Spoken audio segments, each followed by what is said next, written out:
country music community has been hit hard by unexpected deaths in 2022. Writers and singers of iconic songs passed this year.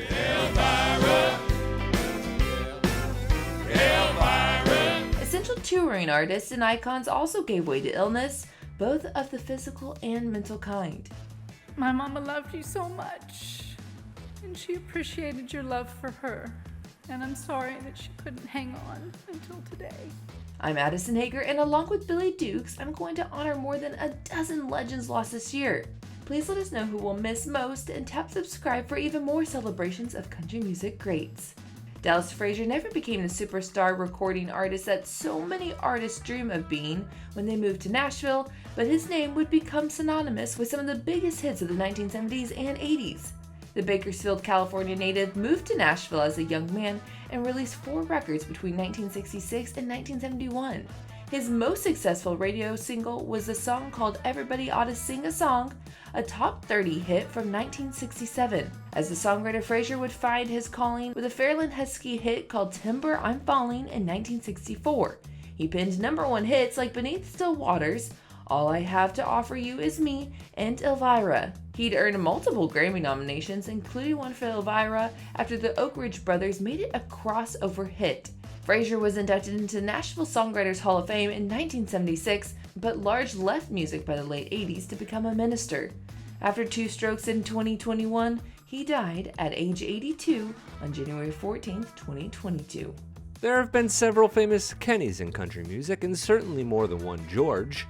There may only ever be one Pig. Hargus Pig Robbins was part of Nashville's famed A-team of studio musicians. These were men called on again and again to help record the most important records in country, pop, and rock. The Tennessee native became the, quote, backbone of Nashville in 1959 after playing on George Jones's hit song, White Lightning. If you've ever admired the piano in songs like Crystal Gale's Don't It Make My Brown Eyes Blue and Charlie Rich's Behind Closed Doors, you've admired Pig Robbins. Bob Dylan, Loretta Lynn, and Patsy Cline are 3 of more than dozens, if not hundreds, of artists who selected him for an album. The 2012 Country Music Hall of Fame inductee can also be heard on contemporary records by Miranda Lambert and Sturgill Simpson. Pig Robbins died on January 30th, 2022 after suffering from kidney disease and heart disease. His family assured fans that he had a strong mind until the very end. Scotty Wray was a staple of Miranda Lambert's touring band as early as 2001. That's when she was just 17, long before she had a hit song to her name. Fans knew to count on him like they counted on hearing Kerosene at a concert. He was a true anchor. Upon his death on February 18th, the singer wrote, quote, "He was one of the most talented guitar players I've ever known, and I'm so thankful I got to witness his genius for over 20 years. Rest easy, my love."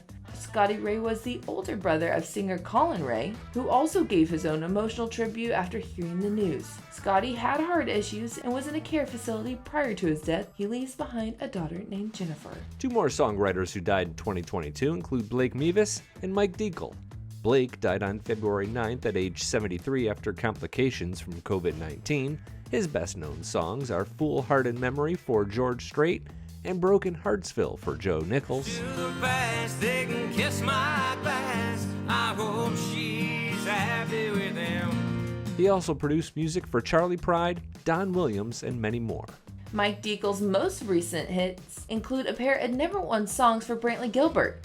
Country Must Be Countrywide and One Hell of an Amen were both co-written by Dekle. His career goes back to the early 80s when he wrote hit songs for Keith Whitley, Gene Watson, and Kenny Rogers.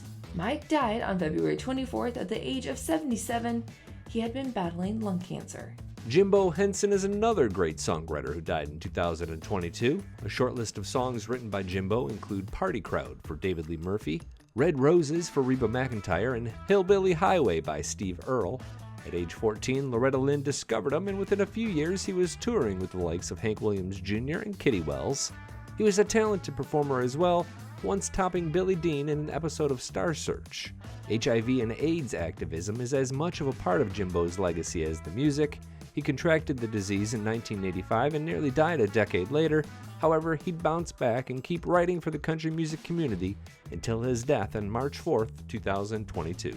On that same day, Jim Owens died.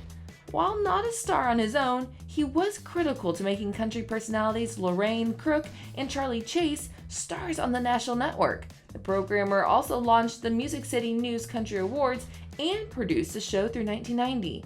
When TNN closed, he produced shows like Celebrity Kitchen for GAC and more. He was 84 years old when he died in Franklin, Tennessee. His wife, Lorraine Cook, was by his side. Another legendary broadcaster who died in 2022 was Ralph Emery, known as the Dean of Country Music Broadcasters. He hosted Nashville Now from 1983 to 1993 and was inducted into the Country Music Hall of Fame in 2007. The TNN show was as important to country music as any on television, and stars of every type would sit across from him for an easy discussion of music and life. The seasoned broadcaster started his Nashville career in 1957 on the legendary WSM radio, but would go on to host several television shows like Pop Goes the Country and Nashville Alive. It was a long list of stars who tributed Mr. Emery after his January 15th death. Bobbie Nelson is important to the career of Willie Nelson as his guitar trigger. She was Willie's sister, but so much more, beginning in 1973 with the Shotgun Willie album. The legendary singer always praised Bobbie as more talented of the two musicians, going as far to call her a prodigy. For decades, fans witnessed her quietly hold down the stage with an intimate ability to play any song at any time with little more than a look or knowing wink from her brother. Bobbie recorded just one album in her career, but was part of at least 2 books, including a 2020 memoir, Me and Sister Bobbie with Willie, who says, quote, "Without my sister, I'd never be where I am today. I've always needed her." Nelson died peacefully at the age of 91 on March 10th of 2022. A pair of 90s and early 2000s hitmakers died in 2022. The first was Brad Martin, who scored a solo hit with Before I Knew Better in 2002 before joining John Ramey to help create a duo called Martin Ramey. The pair were off and on through 2018, and in the end, it was John who shared the news on Facebook, calling Brad his, quote, music brother. Martin was just 48 years old when he died on March 11th, 2022. No cause of death was revealed. 2 weeks later, Jeff Carson, who would die at the age of 58, suffering a heart attack. Carson had retired from music and became a police officer in Franklin, Tennessee. He would first chart a radio single in 1994 and score a #1 hit with Not On Your Love before notching a top 10 hits, The Car, and Holding On to Something. In 1996, Carson won a Video of the Year ACM Award for the music video of The Car. It is hardly ever home since Mama passed away. He'd released songs with varying degrees of success over the decade. Jeff Carson died on March 26th. At the time of his death, he was working on an album of duets with artists like Michael Ray and Craig Morgan. This next artist started the true country music movement in the 1970s. C.W. McCall, real name Bill Fries, died on April 1st, 2022 after a battle with cancer. He'd been in hospice, but the 93-year-old was aware that his famous song, Convoy, was getting a second life as truckers in Canada tried to boycott mandatory COVID-19 vaccines. That song was born out of a commercial advertisement for Old Home Bread, and originally another actor played McCall in the spots. It latched on to a growing CB radio craze and became a huge crossover hit, allowing him to score more with songs like Roses for Mama and Wolf Creek Pass. There was even a Convoy movie made in 1978, starring Chris Christopherson and Ernest Borgnine. After his music career faded, Fries became the mayor of Ouray, Colorado, and that's where he died with his wife of 70 years, Rena, nearby. Naomi Judd died on April 30th, 2022 at the age of 76. It was a shock to the country music community as it came just one day before she was supposed to be inducted into the Country Music Hall of Fame. I'm sorry that she couldn't hang on until today.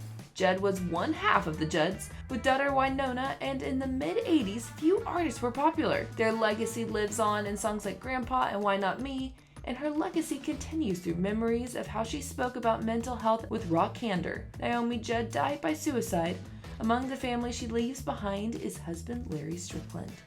Mickey Gilley's astonishing career included 17 #1 hits, an iconic nightclub in a subgenre known as urban cowboy country. He was critical to the success of the John Travolta movie of that name from 1980, but he was so much more than that. Room Full of Roses, Don't the Girls All Get Prettier at Closing Time, and You Don't Know Me were just 3 of his hits. The biggest crossover hit was his cover of Stand By Me from the Urban Cowboy soundtrack. In his later years, Gilley would remain active with roles on television and as a performer. He even owned his own theater in Branson, Missouri. Gilley died peacefully on May 7th in Branson. The 86-year-old had played for fans as recently as 1 month prior. Deborah McCrary and her McCrary sisters have made important contributions to gospel and country music. Most notably, they contributed to Carrie Underwood's Storyteller album on a song called Choctaw County Affair, but they also performed with Eric Church, Amanda Shires, Steve Earle, and more. Margot Price and Allison Russell are 2 more contemporary artists who included the McCrary sisters on song. Upon hearing of Deborah's June death, Underwood paid tribute on social media with photos and a caption expressed how much she'd be missed. Deborah was 67 years old. Her cause of death was not revealed. Olivia Newton-John's courageous battle with cancer ended in 2022 at age 73.